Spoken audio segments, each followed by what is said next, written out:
अगर आपको लगता है कि सिर्फ शेयर मार्केट ही पैसा बनाता है तो चांदी की ये कहानी आपको चौंका देगी। चांदी ने निवेशकों को चौंकाते हुए पिछले 9 महीनों में जबरदस्त की तेजी दिखाई है। MCX पर सिल्वर की कीमतें अप्रैल 2025 में जहां करीब 95,900 रुपये प्रति किलोग्राम के स्तर पर थी, वही अब यह बढ़कर 3,20,000 के करीब पहुंच गई है। यानी इस अवधि में चांदी ने 230% के करीब रिटर्न दिया है, जो आमतौर पर मल्टीबैगर शेयरों में देखने को मिलता है।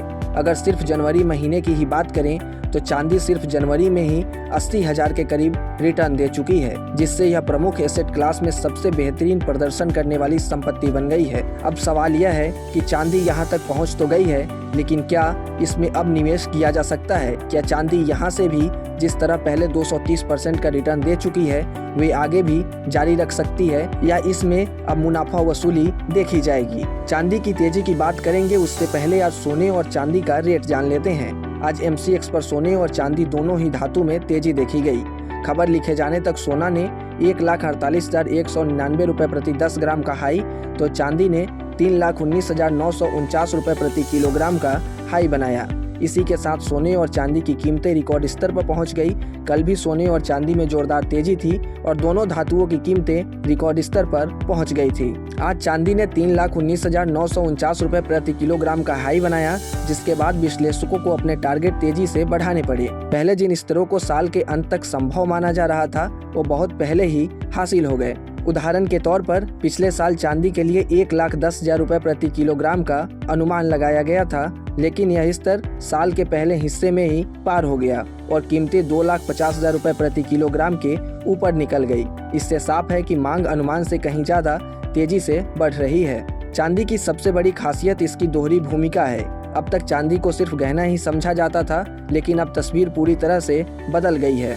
एक तरफ यह कीमती धातु है, तो दूसरी ओर इसका इस्तेमाल electronics, solar energy, EV, battery, medical उपकरण और कई इंडस्ट्री में होता है। यही वजह है कि बीते 5 सालों में चांदी की आपूर्ति मांग से कम बनी हुई है। खदानों से निकलने वाली चांदी उद्योग और निवेश की जरूरतें पूरी नहीं कर पा रही है, जिससे बाजार में लगातार इसकी कमी बनी हुई है। अब सवाल यह है कि चांदी यहाँ तक पहुँच गई है, तो जो लोग चांदी में निवेश कर चुके हैं, क्या उन्हें मुनाफा वसूली कर लेनी चाहिए या अभी रुका जाए? और दूसरा सवाल यह है कि क्या अभी भी चांदी में निवेश किया जा सकता है? तो इसका जवाब है, चांदी में आई जोरदार तेजी के बाद इसमें थोड़ी मुनाफा वसूली संभव है। इसलिए जो लोग पहले से निवेश कर चुके हैं वे अपनी स्थिति का कुछ हिस्सा निकाल सकते हैं। लेकिन लंबी अवधि में चांदी का रुझान सकारात्मक दिख रहा है और यह आगे भी अच्छा प्रदर्शन कर सकती है। हालांकि आगे की दिशा वैश्विक राजनीति और अंतर्राष्ट्रीय घटनाक्रमों पर निर्भर रहेगी, इसलिए निवेश करने से पहले सतर्कता जरूरी है। किसी भी निवेश से पहले अपने एक्सपर्ट की सलाह जरूर लें, ताकि आप अपने मुनाफे को बढ़ा सकें और रिस्क को कम कर सकें। गोल्ड और सिल्वर से जुड़े तमाम अपडेट और शेयर मार्केट से जुड़ी तमाम जानकारी के लिए आप बने रहें गुड रिटर्न्स डिजिटल के साथ।